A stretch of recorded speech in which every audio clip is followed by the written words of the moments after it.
प्यारे बच्चों नमस्कार। आज की कक्षा में आपका स्वागत है। आज हम हल करेंगे कक्षा 7वीं की उड़ान हिंदी कार्य पुस्तिका द्वितीय चरण से संबंधित गतिविधि नंबर 18 और 19 को। इससे पहले जो बच्चे अपने चैनल पर नए हैं वो पहले चैनल को सब्सक्राइब अवश्य कर लें और साथ में बेल आइकन के बटन को भी प्रेस कर दें ताकि जब भी कोई नई वीडियो डले तो आपके पास उसका नोटिफिकेशन पहुंच जाए। तो देखिए इसमें जो है क्या दिया हुआ है कि वाक्यों में योजक चिन्ह का प्रयोग विभिन्न रूपों में हो सकता है। निम्नलिखित वाक्यों में योजक चिन्ह का प्रयोग किस रूप में हुआ है स्पष्ट कीजिए। तुलना के अर्थ में, शब्द युग्म के अर्थ में और बीच के अर्थ में। यानी कि योजक चिन्ह होता है ये, उसी में हम जो है करते हैं। तो इसमें देखिए क्या, परीक्षा में पास होने के लिए दिन रात मेहनत की है। दिन रात, इसके बीच में जो ये योजक चिन्ह लगा हुआ है वो तुलना के अर्थ में है या शब्द युग्म के अर्थ में है या बीच के अर्थ में। तो इसमें आएगा शब्द युग्म के अर्थ में। यहाँ पर लिखना है हमें, ये शब्द युग्म के अर्थ में यहाँ पर हमें लिखना है। इसके बाद देखिए, आज भारत पाकिस्तान के बीच क्रिकेट मैच हुआ। भारत पाकिस्तान, तो ये जो है बीच अर्थ में है। यहाँ पर लिखेंगे हम ये बीच अर्थ में। इसके बाद देखिए, महाकवि तुलसीदास सा कोई दूसरा कवि होना संभव नहीं। तुलसीदास सा, तो ये है तुलना के अर्थ में। यहाँ हम लिख देंगे तुलना के अर्थ में। तो इस प्रकार से इस प्रश्न को हमें हल करना है। इसके बाद प्रश्न नंबर 2, निम्न शब्दों के लिए सही अर्थ वाले शब्द का चुनाव कीजिए और गोला लगाकर रंग भरिए। यानी शब्द के लिए सही अर्थ वाले शब्द का चुनाव हमें करना है।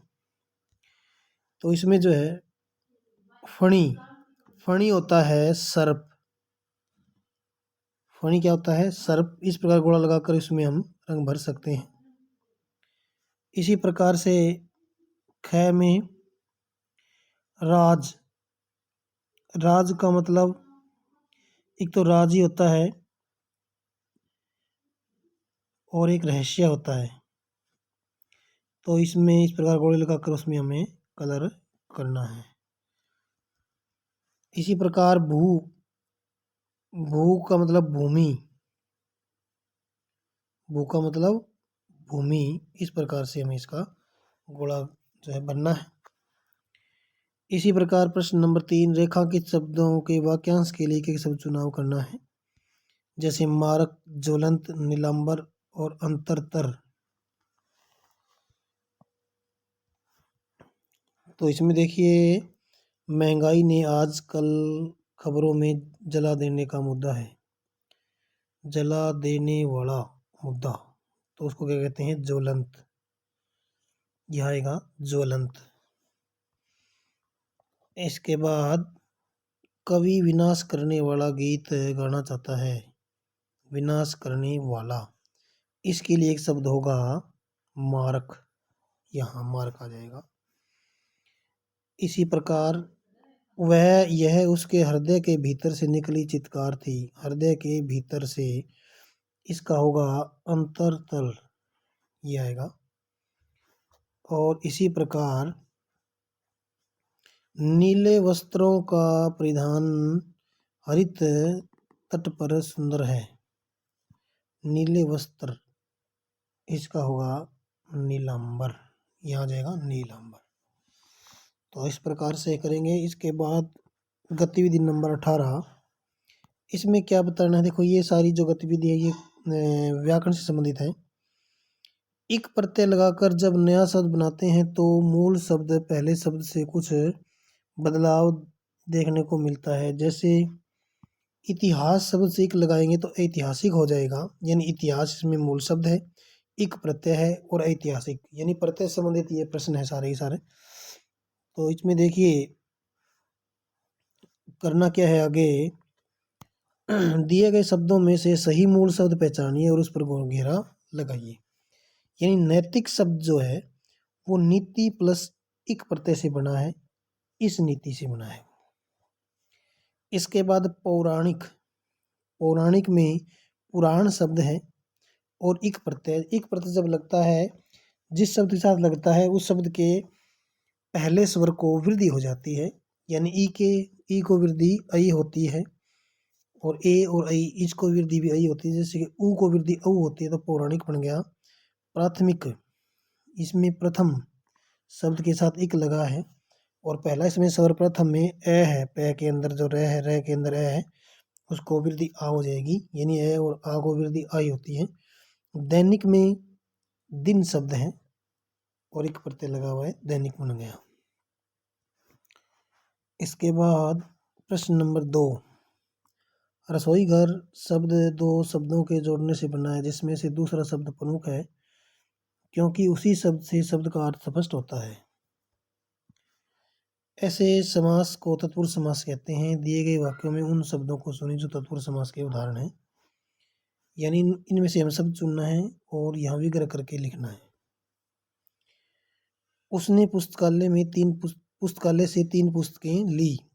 ये पुस्तकालय शब्द जो है यहाँ पर आएगा। पुस्तकों का घर, पुस्तकालय, पुस्तकों का घर। इसी प्रकार विद्यालय, विद्या का घर, विग्रह हो जाएगा यहाँ पर, विद्या का घर। इसी प्रकार आगे हमें करना है, श्री राम ने 14 वर्ष वनवास में बिताए।